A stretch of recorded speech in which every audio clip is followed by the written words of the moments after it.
ಪ್ರೇಷಿತರ ಕಾರ್ಯಕಲಾಪಗಳು ಅಧ್ಯಾಯ 27. ರೋಮಿಗೆ ಪೌಲನ ಪ್ರಯಾಣ. ನಾವು ಇಟಲಿಗೆ ನೌಕಾಯಾನ ಮಾಡಬೇಕೆಂದು ತೀರ್ಮಾನವಾದ ಮೇಲೆ ಪೌಲನನ್ನು ಬೇರೆ ಕೆಲವು ಕೈದಿಗಳನ್ನು ಔಗುಸ್ತ ದಳ ಎಂಬ ರೋಮಿನ ದಳಕ್ಕೆ ಸೇರಿದ ಜೂಲಿಯಸ್ ಎಂಬ ಶತಾಧಿಪತಿಯ ವಶಕ್ಕೆ ಒಪ್ಪಿಸಲಾಯಿತು. ಆಗ ಅದ್ರಮಿತಿಯದಿಂದ ಬಂದು ಏಷ್ಯಾ ಪ್ರಾಂತ್ಯದ ಬಂದರುಗಳಿಗೆ ಹೋಗಲು ಸಿದ್ಧವಾಗಿದ್ದ ಹಡಗನ್ನು ಹತ್ತಿ ನಾವು ಪ್ರಯಾಣ ಬೆಳೆಸಿದೆವು. ಥೆಸಲೋನಿಕದಿಂದ ಬಂದ ಮಕೆದೋನಿಯದ ಅರಿಸ್ತಾರ್ಕ ನಮ್ಮ ಸಂಗಡ ಇದ್ದನು. ಮಾರನೆಯ ದಿನ ನಾವು ಸಿದೋನಿಗೆ ಆಗಮಿಸಿದೆವು. ಪೌಲನು ತನ್ನ ಗೆಳೆಯರನ್ನು ಸಂದರ್ಶಿಸುವುದಕ್ಕೂ ಅವರಿಂದ ತನಗೆ ಅಗತ್ಯವಿದ್ದುದನ್ನು ಪಡೆಯುವುದಕ್ಕೂ ಜೂಲಿಯಸನು ಆದರದಿಂದ ಅನುಮತಿಯನ್ನು ಕೊಟ್ಟನು. ನಾವು ಅಲ್ಲಿಂದ ಹೊರಟೆವು. ಎದುರುಗಾಳಿ ಬೀಸುತ್ತಿತ್ತು. ಆದುದರಿಂದ ಸೈಪ್ರಸ್ ದ್ವೀಪದ ಮರೆಗೆ ಸಾಗಿದೆವು. ಸಿಲಿಸಿಯಕ್ಕೂ ಪಾಂಫಿಲಿಯಕ್ಕೂ ಎದುರಾಗಿರುವ ಸಮುದ್ರವನ್ನು ದಾಟಿ ಲುಸಿಯಾ ಪ್ರಾಂತ್ಯದಲ್ಲಿರುವ ಮುರಾ ಎಂಬ ಊರಿಗೆ ಬಂದೆವು. ಅಲ್ಲಿ ಅಲೆಕ್ಸಾಂಡ್ರಿಯಾದಿಂದ ಬಂದು ಇಟಲಿಗೆ ಹೋಗುತ್ತಿದ್ದ ಹಡಗನ್ನು ಕಂಡು ಶತಾಧಿಪತಿ ನಮ್ಮನ್ನು ಅದಕ್ಕೆ ಹತ್ತಿಸಿದನು. ನಾವು ಅನೇಕ ದಿನಗಳವರೆಗೆ ನಿಧಾನವಾಗಿ ಪ್ರಯಾಣ ಮಾಡಿದೆವು. ಅತಿ ಕಷ್ಟದಿಂದ ಸ್ನೀಡಾ ಎಂಬ ಊರಿಗೆ ಎದುರಾಗಿ ಬಂದೆವು. ಆ ದಿಸೆಯಲ್ಲಿ ಪ್ರಯಾಣ ಮಾಡಲು ಎದುರುಗಾಳಿ ನಮ್ಮನ್ನು ಬಿಡಲಿಲ್ಲ. ಆದ್ದರಿಂದ ನಾವು ಸಾಲ್ಮೋನೆ ಭೂಶಿರವನ್ನು ದಾಟಿ ಕ್ರೇಟ್ ದ್ವೀಪದ ಮರೆಯನ್ನು ಸೇರಿದೆವು. ಆ ದ್ವೀಪದ ಕರಾವಳಿಯಲ್ಲೇ ಪ್ರಯಾಸದಿಂದ ಸಾಗುತ್ತಾ ಲಸಾಯ ಊರಿನ ಸಮೀಪದಲ್ಲಿರುವ ಸುಗಮರೇವು ಎಂಬ ಸ್ಥಳವನ್ನು ಸೇರಿದೆವು. ಇಷ್ಟರಲ್ಲಿ ಬಹಳ ದಿನಗಳು ಕಳೆದಿದ್ದವು. ಉಪವಾಸದ ಮಹಾದಿನವು ಕಳೆದಿತ್ತು. ಈ ಕಾಲದಲ್ಲಿ ಸಮುದ್ರದಲ್ಲಿ ಮುಂದುವರೆಸುವುದು ಅಪಾಯಕರವಾಗಿತ್ತು. ಆದುದರಿಂದ ಪೌಲನು, ಮಿತ್ರರೇ, ಇಲ್ಲಿಂದ ಮುಂದಕ್ಕೆ ಪ್ರಯಾಣ ಅಪಾಯಕರವಾಗಿರುವಂತೆ ತೋರುತ್ತದೆ. ಹಡಗು ಮತ್ತು ಅದರಲ್ಲಿರುವ ಸರಕು ಸಾಮಗ್ರಿಗಳಿಗೆ ಮಾತ್ರವಲ್ಲ, ನಮ್ಮ ಪ್ರಾಣಕ್ಕೂ ಕಷ್ಟ ನಷ್ಟ ಸಂಭವಿಸಲಿದೆ ಎಂದು ಎಚ್ಚರಿಸಿದನು. ಆದರೆ ಶತಾಧಿಪತಿ ಪೌಲನನ್ನು ನಂಬದೆ ನೌಕೆಯ ನಾಯಕನ ಹಾಗೂ ಅದರ ಯಜಮಾನನ ಮಾತುಗಳಿಗೆ ಕಿವಿಗೊಟ್ಟನು. ಅಲ್ಲದೆ ಚಳಿಗಾಲವನ್ನು ಕಳೆಯಲು ಆ ಬಂದರು ಹಿತಕರವಾಗಿರಲಿಲ್ಲ. ಆದ್ದರಿಂದ ಅಲ್ಲಿಂದ ಹೊರಟು ಸಾಧ್ಯವಾದರೆ ಫೆನಿಕ್ಸ್ ಎಂಬ ಊರನ್ನು ಸೇರಿ ಅಲ್ಲೇ ಚಳಿಗಾಲವನ್ನು ಕಳೆಯಬಹುದೆಂದು ಹೆಚ್ಚು ಮಂದಿ ಅಭಿಪ್ರಾಯ ವ್ಯಕ್ತಪಡಿಸಿದರು. ಫೆನಿಕ್ಸ್ ಕ್ರೇಟ್ ದ್ವೀಪದ ಒಂದು ಬಂದರು. ಇದು ಈಶಾನ್ಯ ದಿಕ್ಕಿಗೂ ಆಗ್ನೇಯ ದಿಕ್ಕಿಗೂ ಅಭಿಮುಖವಾಗಿದೆ. ಭೀಕರ ಚಂಡಮಾರುತ ದಕ್ಷಿಣದಿಂದ ತೆಳುಗಾಳಿ ಬೀಸಲಾರಂಭಿಸಿತು. ಪ್ರಯಾಣಿಕರು ತಮ್ಮ ಉದ್ದೇಶ ಕೈಗೂಡಿತೆಂದು ಭಾವಿಸಿದರು. ಅವರು ಹಡಗಿನ ಲಂಗರುಗಳನ್ನು ಎತ್ತಿ ಕ್ರೇಟ್ ದ್ವೀಪವನ್ನು ಅನುಸರಿಸುತ್ತಾ ತೀರದ ಮಗ್ಗುಲಲ್ಲೇ ಪ್ರಯಾಣ ಹೊರಟರು.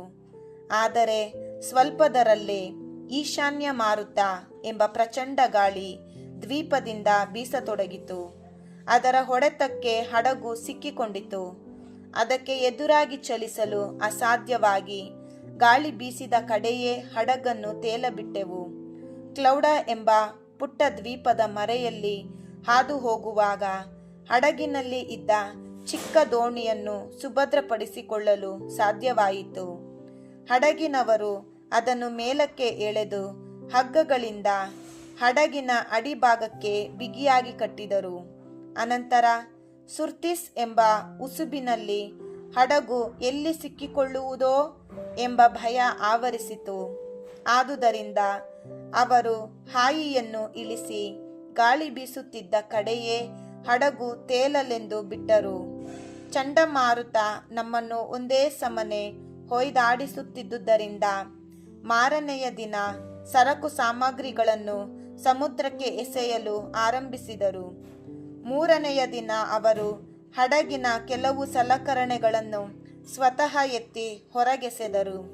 ಅನೇಕ ದಿನಗಳವರೆಗೆ ಸೂರ್ಯನನ್ನಾಗಲಿ ನಕ್ಷತ್ರಗಳನ್ನಾಗಲಿ ನೋಡಲಾಗಲಿಲ್ಲ. ಗಾಳಿ ತೀವ್ರವಾಗಿತ್ತು. ಕಟ್ಟಕಡೆಗೆ ನಾವು ಬದುಕುವ ಆಶೆಯನ್ನೇ ತೊರೆಯಬೇಕಾಯಿತು. ಬಹಳ ದಿನಗಳವರೆಗೆ ಅವರು ಊಟವಿಲ್ಲದೆ ಇದ್ದರು. ಆಗ ಪೌಲನು ಎದ್ದು ನಿಂತು, ಗೆಳೆಯರೇ, ನೀವು ನನ್ನ ಮಾತನ್ನು ಕೇಳಬೇಕಿತ್ತು. ಕ್ರೇಟ್ ದ್ವೀಪದಿಂದ ಮುಂದಕ್ಕೆ ಪ್ರಯಾಣ ಮಾಡಬಾರದಿತ್ತು. ಆಗ ಇಷ್ಟೆಲ್ಲ ಕಷ್ಟ ನಷ್ಟವನ್ನು ತಡೆಯಬಹುದಿತ್ತು. ಈಗಲಾದರೂ ಧೈರ್ಯದಿಂದಿರಬೇಕೆಂದು ನಿಮ್ಮನ್ನು ಕೇಳಿಕೊಳ್ಳುತ್ತೇನೆ. ಹಡಗು ನಾಶವಾಗುವುದೇ ಹೊರತು ನಿಮ್ಮಲ್ಲಿ ಯಾರಿಗೂ ಪ್ರಾಣಹಾನಿ ಆಗಲಾರದು.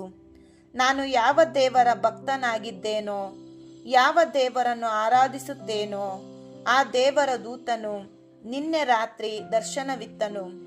ಪೌಲನೇ, ಭಯಪಡಬೇಡ. ನೀನು ಚಕ್ರವರ್ತಿಯ ಸಮ್ಮುಖದಲ್ಲಿ ನಿಲ್ಲಲೇಬೇಕಾಗಿದೆ. ಇಗೋ, ನಿನ್ನ ಸಂಗಡ ಪ್ರಯಾಣ ಮಾಡುವ ಎಲ್ಲರ ಪ್ರಾಣಗಳನ್ನು ದೇವರು ನಿನ್ನ ನಿಮಿತ್ತ ಉಳಿಸಿದ್ದಾರೆ ಎಂದು ಅಭಯವಿತ್ತನು. ಆದುದರಿಂದ ಗೆಳೆಯರೇ, ಧೈರ್ಯದಿಂದಿರಿ. ನನಗೆ ದೇವರಲ್ಲಿ ವಿಶ್ವಾಸವಿದೆ. ನನಗೆ ತಿಳಿಸಿದಂತೆಯೇ ಎಲ್ಲವೂ ನಡೆದೇ ತೀರುವುದು. ನಾವೆಲ್ಲರೂ ಒಂದು ದ್ವೀಪವನ್ನು ತಲುಪಲಿದ್ದೇವೆ ಎಂದನು. ಅದು 14ನೆಯ ರಾತ್ರಿ. ಬಿರುಗಾಳಿ ನಮ್ಮನ್ನು ಆದ್ರಿಯ ಸಮುದ್ರದಲ್ಲಿ ಅತ್ತಿತ್ತ ಒಯ್ದಾಡಿಸುತ್ತಿತ್ತು. ಮಧ್ಯರಾತ್ರಿಯ ವೇಳೆಯಲ್ಲಿ ನಾವೊಂದು ಭೂಮಿಯನ್ನು ಸಮೀಪಿಸುತ್ತಿರುವ ಹಾಗೆ ನಾವಿಕರಿಗೆ ಕಂಡುಬಂದಿತು. ನೀರಿನ ಆಳವನ್ನು ಪರೀಕ್ಷಿಸಿದಾಗ ಅದು 40 ಮೀಟರು ಇರುವುದಾಗಿ ತಿಳಿಯಿತು. ಇನ್ನೂ ಸ್ವಲ್ಪ ಮುಂದಕ್ಕೆ ಸಾಗಿ ಮತ್ತೆ ಆಳ ನೋಡಿದಾಗ 30 ಮೀಟರು ಎಂದು ತಿಳಿಯಿತು. ನಮ್ಮ ಹಡಗು ಕಲ್ಲು ಬಂಡೆಗಳನ್ನು ತಾಕಬಹುದೆಂಬ ದಿಗಿಲು ಉಂಟಾಯಿತು. ಆದುದರಿಂದ ಅವರು ಹಡಗಿನ ಹಿಂಭಾಗದ 4 ಲಂಗರುಗಳನ್ನು ಕೆಳಗಿಳಿಸಿ ಬೆಳಗಾಗಲೆಂದು ಹಾರೈಸಿಕೊಂಡಿದ್ದರು. ಅನಂತರ ನಾವಿಕರು ಹಡಗಿನ ಮುಂಭಾಗದಲ್ಲಿ ಕೆಲವು ಲಂಗರುಗಳನ್ನು ಹಾಕುವಂತೆ ನಟಿಸಿ ದೋಣಿಯನ್ನು ನೀರಿಗಿಳಿಸಿ ಹಡಗನ್ನು ಬಿಟ್ಟು ಪಲಾಯನ ಮಾಡಬೇಕೆಂದಿದ್ದರು. ಆಗ ಪೌಲನು ಶತಾಧಿಪತಿಯನ್ನು ಮತ್ತು ಸೈನಿಕರನ್ನು ಉದ್ದೇಶಿಸಿ, ಈ ನಾವಿಕರು ಹಡಗಿನಲ್ಲೇ ಉಳಿಯದಿದ್ದರೆ ನಿಮ್ಮ ಪ್ರಾಣ ಉಳಿಯದು ಎಂದು ಎಚ್ಚರಿಸಿದನು. ಕೂಡಲೇ ಸೈನಿಕರು ದೋಣಿಯ ಹಗ್ಗಗಳನ್ನು ಕತ್ತರಿಸಿ ಅದು ಸಮುದ್ರದ ಪಾಲಾಗುವಂತೆ ಮಾಡಿದರು. ಬೆಳಗಾಗುತ್ತಿದ್ದಂತೆ ಪೌಲನು ಅವರೆಲ್ಲರನ್ನು ಕುರಿತು ಇಂತೆಂದನು, ನೀವೆಲ್ಲರೂ ಚಿಂತೆಯಿಂದ 14 ದಿನಗಳವರೆಗೆ ಏನನ್ನೂ ತಿನ್ನದೇ ಇದ್ದೀರಿ. ನಿಮ್ಮ ಪ್ರಾಣ ಉಳಿಸಿಕೊಳ್ಳಲು ಸ್ವಲ್ಪ ಆಹಾರವನ್ನಾದರೂ ತೆಗೆದುಕೊಳ್ಳಿ. ನಿಮ್ಮ ತಲೆಗೂದಲೊಂದು ಕೊಂಕಾಗದು ಎಂದು ಹೇಳಿ ಊಟ ಮಾಡುವಂತೆ ಪ್ರೋತ್ಸಾಹಿಸಿದನು. ಹೀಗೆ ಹೇಳಿದ ಮೇಲೆ ಪೌಲನು ರೊಟ್ಟಿಯನ್ನು ತೆಗೆದುಕೊಂಡು ಎಲ್ಲರ ಮುಂದೆ ದೇವರಿಗೆ ಕೃತಜ್ಞತೆಯನ್ನು ಸಲ್ಲಿಸಿ ಅದನ್ನು ಮುರಿದು ತಿನ್ನಲಾರಂಭಿಸಿದನು. ಆಗ ಅವರೆಲ್ಲರೂ ಧೈರ್ಯ ತಂದುಕೊಂಡು ಆಹಾರವನ್ನು ಸೇವಿಸಿದರು. ಹಡಗಿನಲ್ಲಿ ನಾವು ಒಟ್ಟು 276 ಮಂದಿ ಇದ್ದೆವು. ಪ್ರತಿಯೊಬ್ಬನು ಸಾಕಷ್ಟು ತಿಂದ ಮೇಲೆ ಗೋಧಿಯನ್ನು ಸಮುದ್ರಕ್ಕೆ ಎಸೆದು ಹಡಗನ್ನು ಹಗುರಗೊಳಿಸಿದರು. ನೌಕೆಯ ವಿನಾಶ. ಬೆಳಗಾದ ಮೇಲೆ ದಡವಿರುವ ಕೊಲ್ಲಿಯೊಂದು ನಾವಿಕರಿಗೆ ಕಾಣಿಸಿತು. ಅದು ಯಾವ ತೀರವೆಂದು ಗುರುತು ಹಚ್ಚಲು ಅವರಿಂದಾಗಲಿಲ್ಲ. ಆದರೂ ಹಡಗನ್ನು ಸಾಧ್ಯವಾದರೆ ಆ ದಡಕ್ಕೆ ಮುಟ್ಟಿಸಬೇಕೆಂದು ಯೋಚಿಸಿದರು. ಎಂದೇ ಹಗ್ಗಗಳನ್ನು ಕತ್ತರಿಸಿ ಲಂಗರುಗಳನ್ನು ಸಮುದ್ರದಲ್ಲೇ ಮುಳುಗಲೆಂದು ಬಿಟ್ಟರು. ಚುಕ್ಕಾಣಿಗಳಿಗೆ ಕಟ್ಟಲಾದ ಹಗ್ಗಗಳನ್ನು ಬಿಚ್ಚಿದರು. ಅನಂತರ ಹಾಯಿಯನ್ನು ಗಾಳಿಗೆ ಎತ್ತಿ ಕಟ್ಟಿ ಹಡಗನ್ನು ದಡದತ್ತ ಚಲಿಸಬಿಟ್ಟರು. ಆದರೆ ಮಧ್ಯದಲ್ಲಿ ಹಡಗು ಮರಳು ದಿಬ್ಬಕ್ಕೆ ಡಿಕ್ಕಿ ಹೊಡೆದು ನೆಲ ಹತ್ತಿತು. ಹಡಗಿನ ಮುಂಭಾಗ ದಿಣ್ಣೆಗೆ ಸಿಲುಕಿ ಅಲ್ಲಾಡದೆ ನಿಂತಿತು. ಹಿಂಭಾಗ ಹುಚ್ಚು ಅಲೆಗಳ ಹೊಡೆತಕ್ಕೆ ಸಿಕ್ಕಿ ತುಂಡು ತುಂಡಾಯಿತು. ಕೈದಿಗಳಲ್ಲಿ ಯಾರು